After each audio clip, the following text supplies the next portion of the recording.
6 months ago, I thought I had it all: a dream job, a beautiful apartment in downtown Chicago, and a fiancé who made every sunset feel like magic. His name was Cameron Hayes, and I'd loved him for 5 solid years. When he proposed during a private picnic at Lake Michigan, complete with fairy lights and our favorite champagne, I thought I was stepping into forever. Now I see that moment for what it was: a beautiful lie wrapped in a diamond ring. My name is Paige Williams. I'm 29 years old, and at the time a senior marketing executive at one of Chicago's top firms. I had a reputation for being the reliable one, the overachiever, the girl who made spreadsheets look sexy. Meanwhile, my younger sister Vanessa was, Vanessa, the pretty one, the magnetic one. She was all charm and eyelashes and chaotic energy. We'd always been close, our rivalry was playful, or so I thought. That illusion shattered the day I came home early from a business trip to New York. I'd wanted to surprise Cameron. I still had a key to his apartment, though we'd been planning to move in together after the wedding. We still kept our own places. I slipped inside, heart-pounding with excitement, only to find an empty living room and his phone buzzing unattended on the coffee table. I wish I'd just walked out, but something in me, call it intuition or divine cruelty, told me to look. The preview messages flashed on the screen like a punch to the chest. Miss you already. Last night was amazing. Can't wait to tell everyone about us. From Vanessa Redart, my sister. I sat there, phone in hand, feeling like the air had been sucked from the room. And then Cameron walked in with coffee and bagels like it was just another morning. The second he saw me holding his phone, his smile vanished. "You're home early," he said, voice cracking as he set the bagels down. Apparently not early enough. He tried to explain. He fumbled. He lied. But in the end, the truth was simple. They'd been sleeping together for 3 months. My sister and my fiancé, the people I trusted most. I twisted the engagement ring off my finger and placed it between us on the coffee table. It clinked like the full stop at the end of a love story I never agreed to end. The fallout wasn't just personal, it was nuclear. My mother tried to rationalize the betrayal. "These things happen, honey," she said, like it was a wardrobe malfunction, not the demolition of my future. The heart wants what it wants. My father, he wasn't so forgiving. No daughter of mine would do this to her sister. He thundered during one disastrous family dinner, slamming his fist on the table as Vanessa clung to Cameron's hand like a lifeline. I stopped going to family events after that. There's only so many times you can pretend you're fine before the cracks show. The ring sat untouched in my dresser drawer, a cruel souvenir from a future I never got to live. Some days I wanted to pawn it. Other days I wanted to throw it into the lake where he proposed. But mostly, I just tried not to think about it. Instead, I threw myself into work. I accepted a promotion that demanded longer hours and gave me less time to think. My boss, Jeffrey Parker, took one look at me the day I returned and said, "Heartbreak is the worst productivity killer. Take what time you need, but just so you know, the corner office is waiting when you're ready." But no promotion, no corner office, no expensive sushi lunch with clients could fix the gaping hole in my chest. I was unraveling quietly, professionally, and with the kind of grief that's hard to explain without sobbing through mascara. The one person who saw through the mask was my best friend, Natalie Reynolds. She showed up at my apartment the day after the breakup with 2 pints of ice cream, a bottle of wine, and a fury that made me feel seen.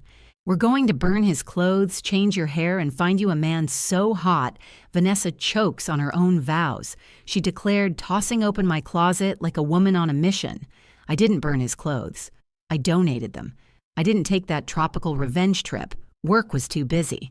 But I did start seeing a therapist, Dr. Morgan Bennett, a quiet powerhouse of a woman who helped me unpack the kind of betrayal that rots from the inside out. Betrayal from people you trust completely creates a unique kind of trauma, she said during our first session. "Give yourself permission to feel everything. Then we'll rebuild." I wasn't ready to date. I tried once or twice. But I'd find myself second-guessing every compliment, analyzing every text, reading motives where there were none. One poor guy ghosted me after I accused him of flirting with the waitress. He was just being polite. I knew I wasn't healed, but I was trying. And then the invitation arrived. A cream-colored envelope, elegant gold script, the kind of paper that's thick enough to feel important. Together with their families, Vanessa Williams and Cameron Hayes request the honor of your presence as they unite in marriage. The wedding was 5 weeks away, and inside a handwritten note, "Paige, I hope you can be happy for us. It would mean everything to have my sister standing with me on the most important day of my life. Love always, Vanessa." I called Natalie. I could barely breathe. They invited me to their wedding. What, Vanessa and Cameron? They want me to attend. There was a pause. Then, "Don't move. I'm coming over."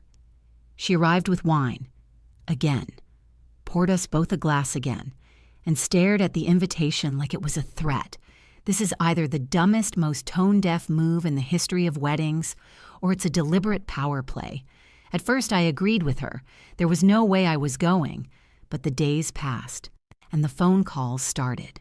From my mom, from my dad, from my cousin Diana, the unofficial family gossip queen. "The whole family's wondering if you'll show," she said gleefully. "Uncle Phil bet $50 you wouldn't. Aunt Carol thinks you'll make a scene." That was it. I decided I was going. Not because I'd forgiven them. Not because I wanted closure. But because I wasn't going to give them the satisfaction of thinking I was still broken. If I was going to that wedding, I was going as the best version of myself they'd ever seen. And I wasn't going alone. Natalie dubbed it Operation Glow Up. Not just any glow up, mind you. This wasn't a haircut and highlighter situation. No, this was a calculated strategic transformation engineered to reclaim my power physically, emotionally, and most importantly, publicly. Step 1, the dress. We hit every boutique in Chicago's Gold Coast with the determination of 2 women on a mission from the goddess of poetic justice herself. Natalie dragged me into shops I never would have entered alone, places where the stylists wore gloves and spoke in hushed tones, where champagne was served with every appointment. We were halfway through our 4th store when we found it. A crimson silk gown, high neckline, open back, a thigh-high slit that whispered elegance with a threat. It clung in all the right places and shimmered under soft lighting like revenge wrapped in fabric. "Red is power," Natalie said as I stepped out of the dressing room, eyes wide. It says, "I'm not in mourning. I'm the fire you lit and couldn't handle." I bought the dress on the spot. Step 2, the body. Natalie had already booked us for weekly spa treatments. Facials, massages, microdermabrasion, the works. I started waking up at 5 a.m. to train with a personal trainer named Andre, who believed in burpees, suffering, and motivational playlists that could wake the dead. By week 3, I could feel muscles I didn't know I had. The transformation wasn't just physical, it was psychological. For the first time in months, I was starting to feel strong again, like I could look in the mirror and not flinch at the woman staring back. Then came the hair. My long brown hair had been my signature for years. Safe, predictable, professional. Antonio the stylist, Natalie swore, but I took one look and said, "Darling, this isn't hair. It's a metaphor for your emotional stagnation." 2 hours later, I had a sleek new cut with subtle caramel highlights that framed my face and made my cheekbones look like they'd been carved by angels. Now, Antonio said with a flourish, "You look like a woman who isn't just attending a wedding. She's starring in the sequel none of them saw coming." But there was still one piece missing the date. Natalie was more than ready with suggestions. Her cousin's roommate, a model she'd worked with on a campaign, even a guy she'd met on a plane once who photographs well from the side. I rejected them all. I didn't want to hire someone to play a part. If I was going to walk into that ballroom, it had to be with someone real. And then, fate intervened. 3 weeks before the wedding, I attended a charity auction for the Chicago Children's Hospital. My firm had bought a table, and as the marketing exec, I was expected to attend even if I wasn't exactly in the mood to socialize. I was making small talk with a client when I turned to grab a glass of champagne and crashed directly into a man holding two flutes. The champagne splashed down the front of his perfectly tailored navy suit. "Oh my God, I'm so sorry," I gasped, grabbing napkins and frantically dabbing at the mess. He just laughed. "Don't worry about it." This suit needed to loosen up anyway. I looked up, really looked, and for a moment I forgot how to breathe. Tall, dark hair, crisp smile, and eyes that didn't just sparkle, they noticed. We introduced ourselves. His name was Maxwell Thompson, architect. Just moved back to Chicago after 6 years working internationally, London, Tokyo, Milan. "I've been away so long," he said, "I feel like a tourist in my own city." We talked for the rest of the evening about books, travel, our favorite hidden spots in the city. Turns out we both loved the same obscure bookstore in Wicker Park and once ordered the same dish at a tucked-away sushi joint in River North 2 weeks apart. When the event ended, he asked for my number. "Let's continue this conversation sometime." Hopefully, without a wardrobe casualty, one dinner turned into 2, then a Saturday at the Art Institute where he talked about design like it was poetry. Then a lazy Sunday morning walk through the farmer's market where he insisted on buying me flowers just because. By our 3rd date, I told him the truth. "My sister's marrying my ex-fiancé," I said as we sipped espresso at a tiny Italian cafe. "And I'm going. I need to, for closure, for sanity, for myself." He nodded thoughtfully. "That sounds intense." "Are you going alone?" I hesitated. "I was planning to." He leaned forward, eyes warm and steady. "Take me." "What, take me as your date?" "I'll dress well. Say all the right things. I'm great at charming parents and making exes regret their choices." I laughed, shaking my head. "Why would you willingly subject yourself to that kind of drama because I like you?" he said simply. "And this sounds like an adventure. Besides, I believe in poetic symmetry. You spilled champagne on me. We might as well turn it into a toast to something new." We began planning our approach like generals preparing for battle. We coordinated outfits his pocket square would match my red dress exactly. We practiced small talk, invented our how we met story, and shared just enough real details to make the performance feel seamless. But the closer we got to the wedding, the less it felt like a performance. We weren't pretending to like each other. We actually did. There was something easy about Maxwell. No games, no ghosts in his closet, no unfinished sentences. He listened, really listened. And when I confessed I felt guilty for using him, he just smiled. "Paige, I'm a grown man. I know what I signed up for. If this was just a role, I wouldn't have stayed past dessert. But this is something I want to see through. For you, and maybe for me too." The wedding weekend arrived faster than I expected. 3 days of events at a luxury resort just outside Chicago. Friday night, welcome drinks. Saturday rehearsal dinner, Sunday morning breakfast, and then Sunday afternoon the wedding. Maxwell and I decided we were all in. "If we're doing this," he said, adjusting his cufflinks, "we commit. No backing out halfway through the fairy tale." Friday night, we arrived fashionably late to the rooftop welcome party. I wore the red dress. He wore the suit that made everyone turn twice. The moment we walked in, all conversation paused. And just like that, every eye was on us. The rooftop bar shimmered with golden light and expensive laughter. String lights hung overhead like a canopy of secrets, and somewhere, a saxophone played a too-perfect jazz cover of At Last. Maxwell's hand tightened gently around mine as we made our entrance. He didn't say a word, but he didn't need to. His confidence radiated through every step, and it bolstered me like armor. I hadn't realized how nervous I'd been until I felt the warmth of his palm against mine. We hadn't even made it to the bar when my mother spotted us. "Paige." Her voice rose above the music as she hustled across the terrace. "You came," she gasped, enveloping me in a tight hug that was just a little too eager. Her eyes darted to Maxwell. "And this must be Maxwell Thompson," he said smoothly, shaking her hand with practiced charm. "It's a pleasure to meet you, Mrs. Williams. Paige speaks very highly of you." My mother's cheeks flushed. "Oh, please call me Linda." She looked between the two of us, visibly recalibrating. It was clear she'd expected me to arrive alone, or worse, heartbroken. Instead, I stood beside a man who looked like he'd walked out of Architectural Digest with a glass of champagne in one hand and me on his arm. Before she could ask more, I spotted them. Vanessa, in a white cocktail dress, laughing too loudly at something Cameron whispered to her.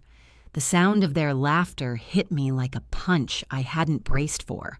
Cameron turned his head and locked eyes with me. He froze. So did Vanessa.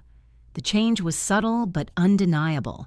Her laughter stilled, her shoulders tensed, her smile faltered. Then, with a sudden burst of performative warmth, she crossed the terrace. "Paige," she squealed, air-kissing my cheek. "And you brought someone that's wonderful." "This is Maxwell," I said, my voice calm even. "Maxwell, this is Vanessa, the bride." "Congratulations," he said, extending a hand. "Wishing you a beautiful weekend." She shook at a flicker of hesitation in her eyes. "And how long have you two been—" "Long enough," Maxwell said before I could answer, squeezing my hand. Vanessa's eyes narrowed for just a second. She wasn't used to being outperformed, especially not by me. Cameron followed behind her, his expression unreadable. "Good to see you, Paige," he said quietly.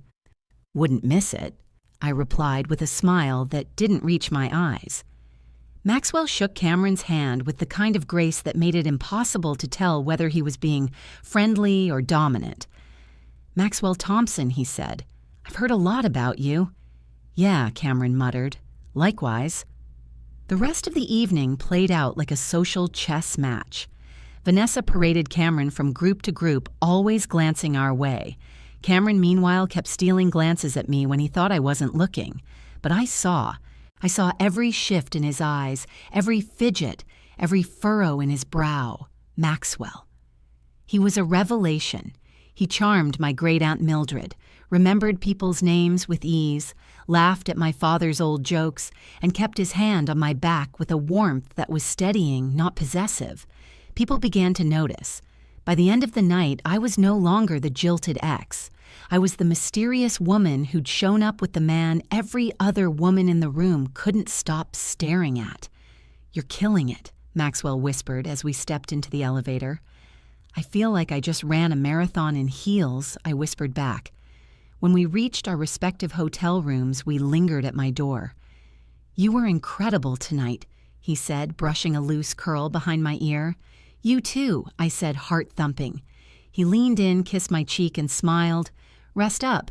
Tomorrow's the rehearsal dinner. Intimate crowd, sharper daggers." I laughed. "Can't wait." Saturday night's rehearsal dinner was hosted in the resort's private dining room.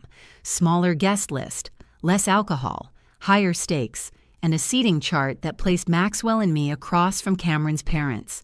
Margaret and Gerald Hayes had always adored me. "Paige, sweetheart," Margaret exclaimed as soon as she saw me. "Oh, you look radiant." Gerald leaned in. "The house hasn't been the same without your Sunday visits." I glanced toward Vanessa, who was busy bossing around the catering staff. She shot a dagger glance in our direction. The table setting was like a battlefield. Everyone pretending to be polite while tiptoeing around a ticking bomb labeled "How This Relationship Started." Cameron's best man tried to lighten the mood.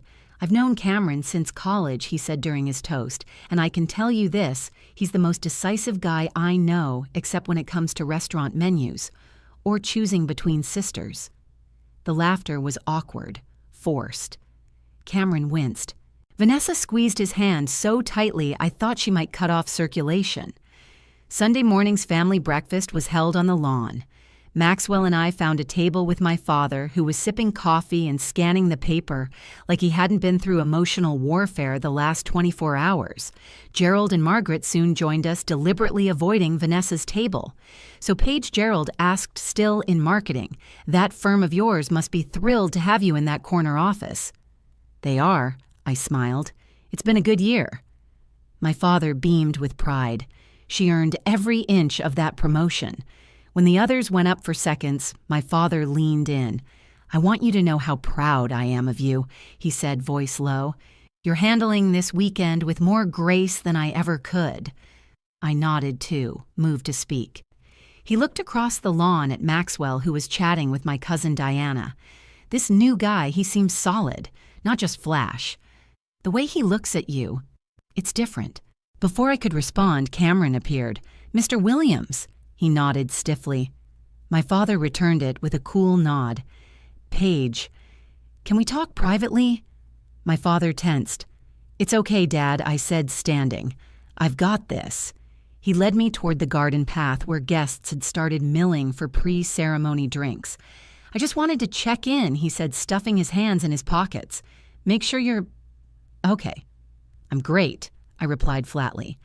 "Maxwell and I are having a lovely time." "Yeah, he seems nice." "Does it matter?" "No," he said, glancing toward Vanessa. "It's your life." I studied his face.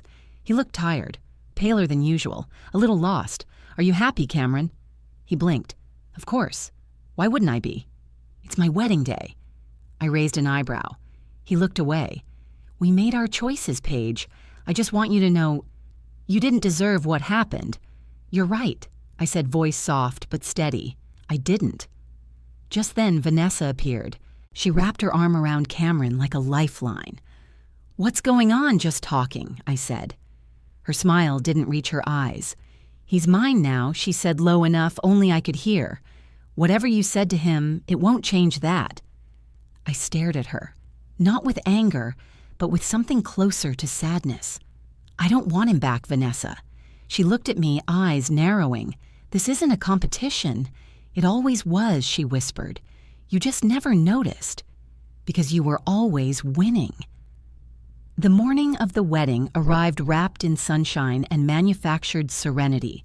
The resort's garden had been transformed overnight, rows of white chairs lined up like soldiers' rose petals scattered down the aisle, and an elaborate floral arch that probably cost more than my car. It was all painfully beautiful.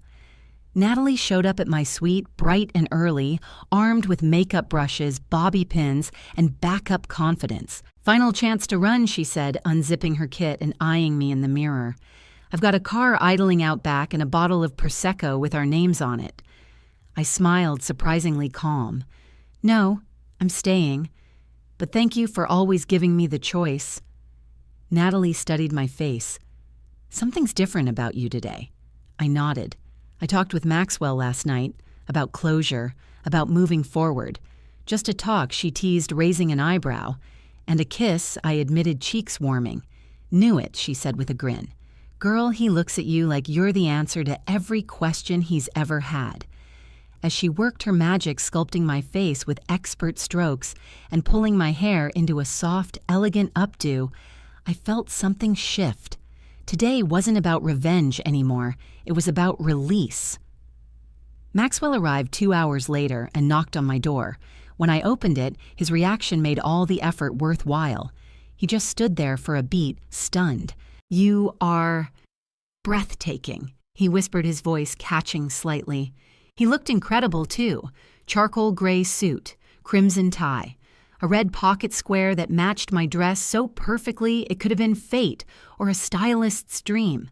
We looked like the couple from the cover of a magazine. "You ready for this?" he asked, offering his arm. "As I'll ever be." The ceremony was held in the garden under a sky so blue it felt like the universe was trolling me. Maxwell and I were escorted to third-row seats on the bride's side. Bold move, Vanessa. The guests filled in quickly. I could feel eyes on us, on me, on him. Whispers trailed behind us like perfume. When Cameron appeared standing stiffly at the altar with his groomsmen, I saw it, the flicker of discomfort as he spotted us. The way his jaw clenched, the glance he tried not to make. The music shifted. Everyone stood. And there she was, Vanessa, my sister, the bride.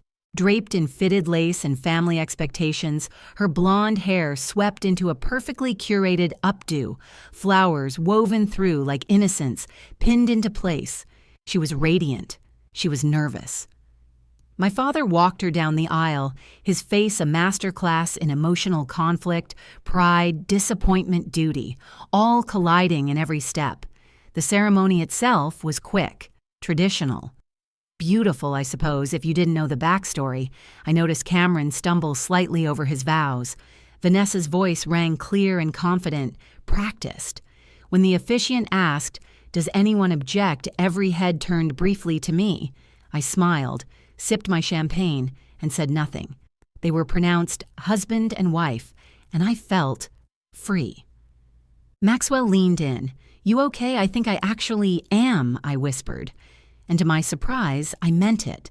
The cocktail hour was held on the terrace, and this was the test. No altar to stand behind, no ceremony to distract. Just mingling champagne and the kind of social posturing that weddings thrive on. Maxwell stayed close, expertly redirecting awkward questions and keeping me grounded with small, reassuring touches. Then came Trevor Cameron's best man. "Hey, Paige," he said, looking sheepish. "I just wanted to say, I'm sorry. I knew about them before you did. I should have said something." "It wasn't your responsibility," I said, though the sting of his silence still ached. "I still feel awful. You deserved better from all of us." He looked over his shoulder. "For what it's worth, I don't think Cameron made the right choice." I said nothing. I didn't need to. Then I overheard them. Vanessa's bridesmaids, too close to the punch table, too loud.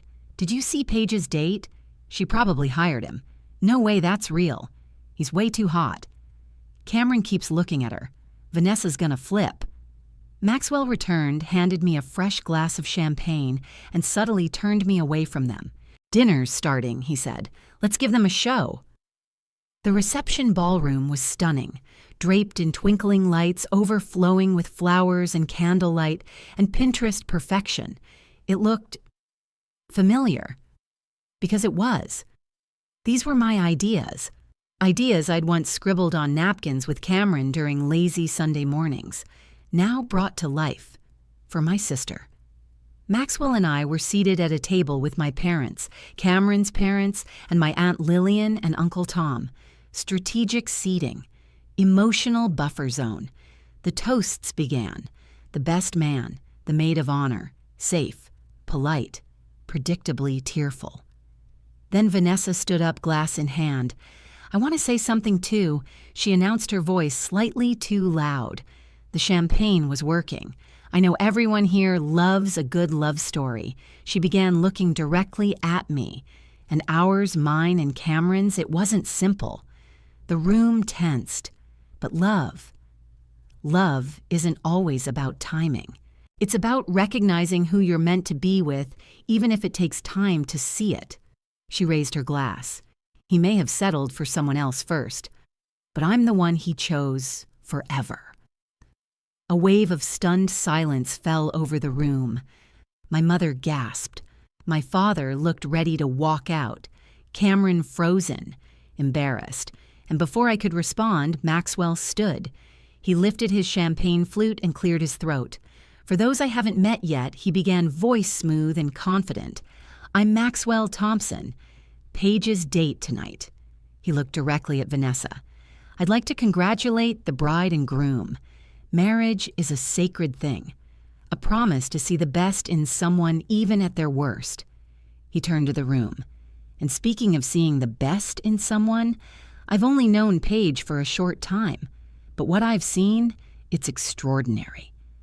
The room was silent, but I must politely disagree with the bride's implication. He looked down at me. His voice softened.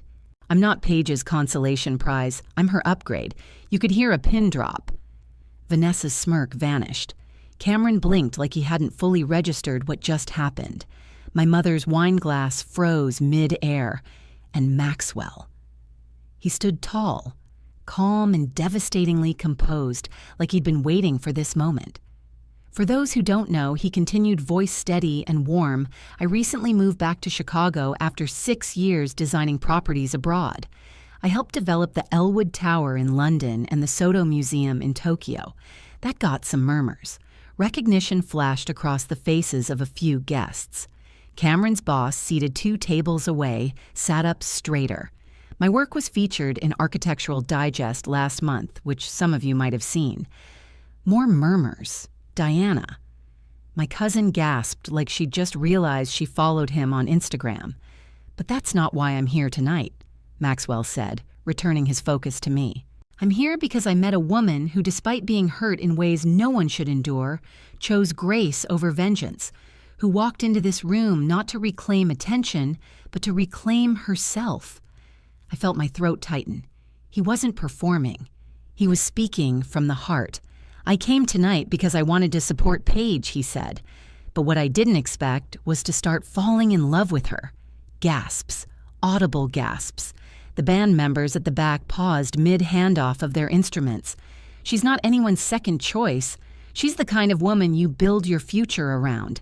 And tonight, I think everyone should raise a glass. To the people who rise even when they're thrown to the ground." He raised his champagne. "To Paige." To Paige, my father echoed, immediately standing. My mother followed. Then Cameron's parents. Then nearly half the room. Even the DJ clapped. I sat frozen in my chair, overwhelmed. My fingers gripped my napkin like a lifeline until Maxwell sat down beside me again. "Was that too much?" he whispered. I turned to him, eyes wet. It was perfect. We clinked glasses as Vanessa sat down, her face, pale lips pressed into a thin line. Cameron didn't speak. He didn't even move. But his jaw tightened. And for the first time in a long time, I didn't feel like the ghost of the woman he left behind. I felt seen. The reception resumed. Cake was cut. First dances twirled under fairy lights. But something had shifted. I could feel it in the way guests approached me, not with awkward sympathy, but with admiration. "Paige, your date is incredible. Did you hear his toast goosebumps? Honestly, everyone's talking about you now. Even Cameron's business partner came over asking for Maxwell's card. You know, we've got a commercial build coming up. You should be in the mix." Maxwell just smiled and handed him a sleek matte black business card. It was as much a power move as it was a professional connection. Vanessa noticed. Of course she did.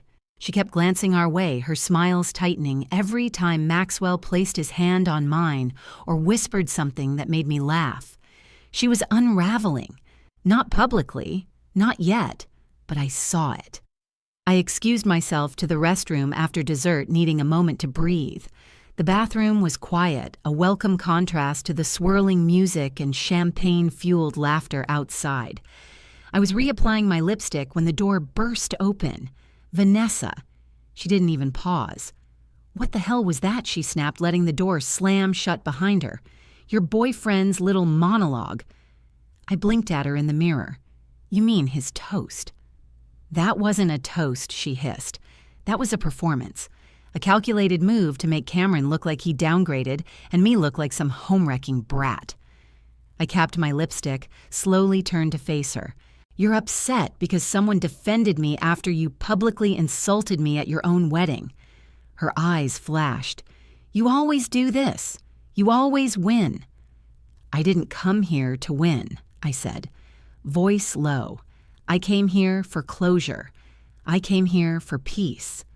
She shook her head, gripping the sides of her dress. "Do you even know what it was like growing up in your shadow?" I blinked. "What are you talking about?" "Dad always talked about your grades, your internships, your job. Every time I brought home an A, it was, Paige got an A+. Every time I wore a dress, it was, Paige wore that cut better. You were the golden one. Always." I stared at her, the cracks in her voice finally revealing what had been buried for years. "I didn't know," I said softly. "Well, now you do," she snapped.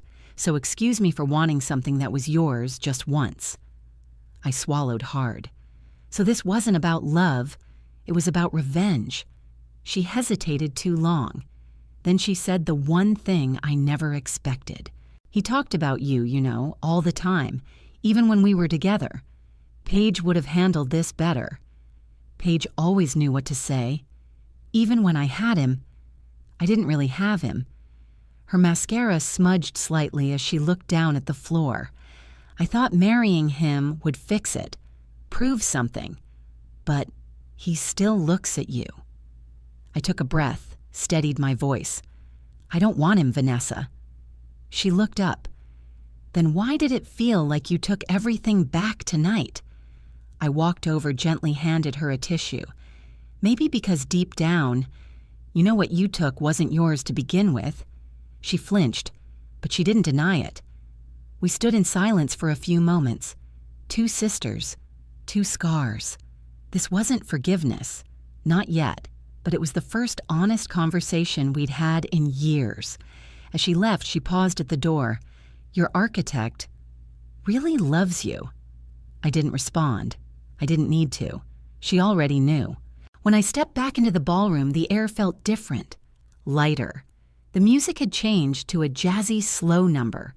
Couples swaying on the dance floor under twinkling chandeliers.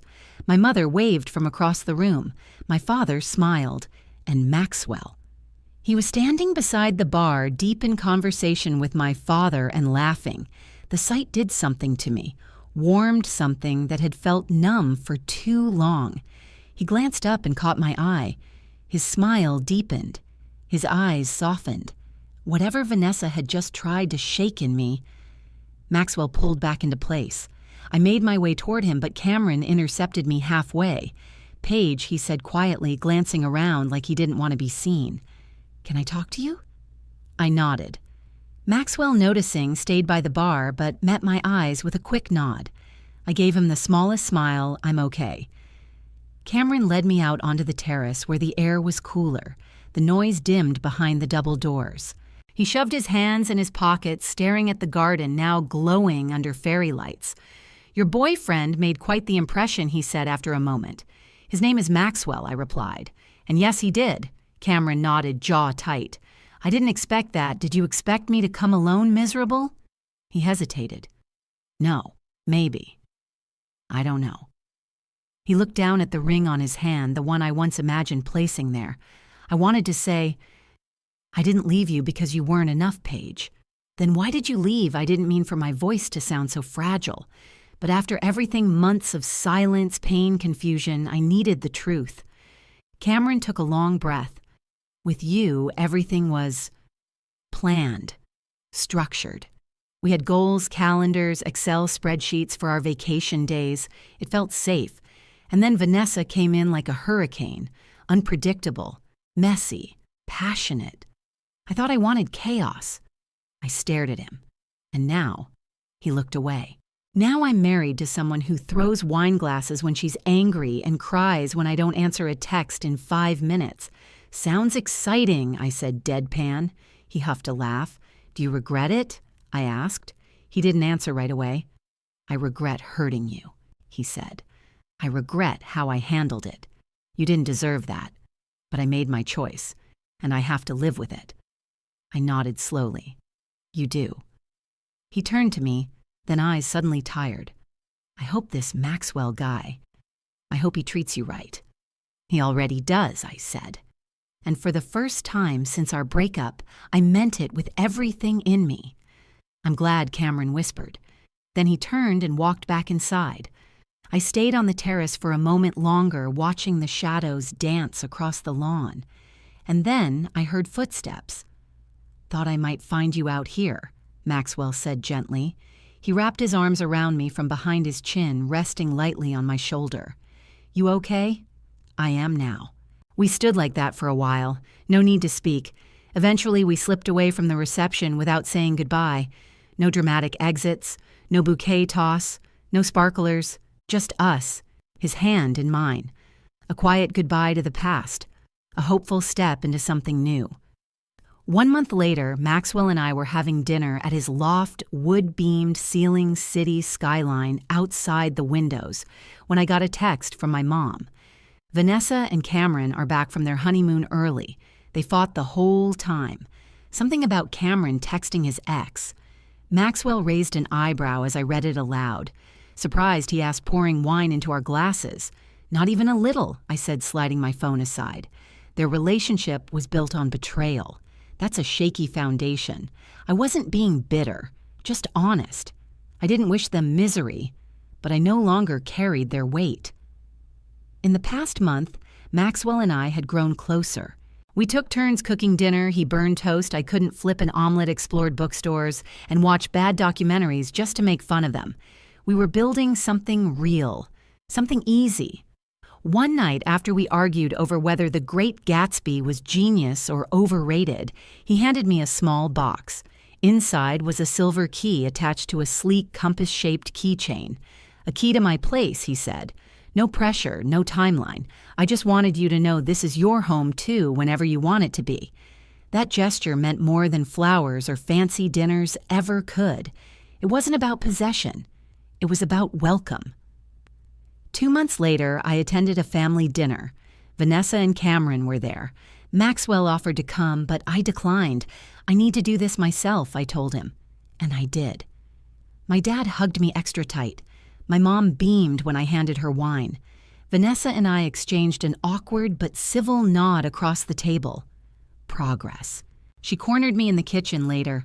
Your boyfriend didn't come, she noted. No, not this time. She toyed with her wedding ring, then added, Marriage is harder than I thought. I imagine it is, I said gently. Her eyes searched mine. Do you hate me? No, I said. But I did. For a while.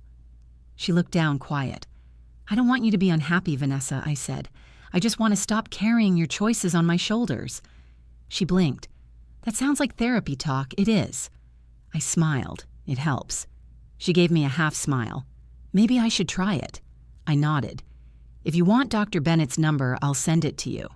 We weren't healed, but we were human again. 3 months after the wedding, Maxwell proposed. It wasn't some viral spectacle, no flash mob, no drone footage. It was in my parents' backyard under fairy lights strung between the trees. My whole family was there, including Vanessa and Cameron sitting quietly in the back. He got down on one knee and offered me a vintage-inspired sapphire ring, elegant, unique, just like him. I'm not asking you to rush, he said.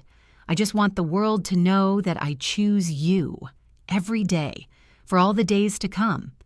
I said yes, but we planned a long engagement. Not because we weren't sure, but because we were. We were building something on our own terms. As we drove home that night, his hand resting on my thigh, the city skyline glittering outside the windshield, I thought about how far I'd come. 6 months ago, I was broken. Now I was in love, real love. Not a performance, not a race, not a competition, just us. Penny for your thoughts, Maxwell asked, glancing over. I was just thinking, I said, squeezing his hand, sometimes the worst things lead to the best things.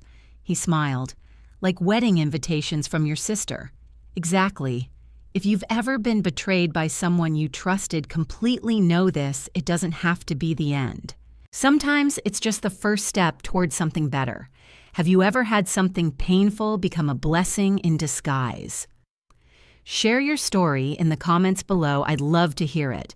And if this story resonated with you, please like, subscribe, and share it with someone who needs a little hope after heartbreak. Because sometimes rock bottom is where you find the foundation to rebuild your life. Thanks for coming with me on this journey. I'll see you in the next story.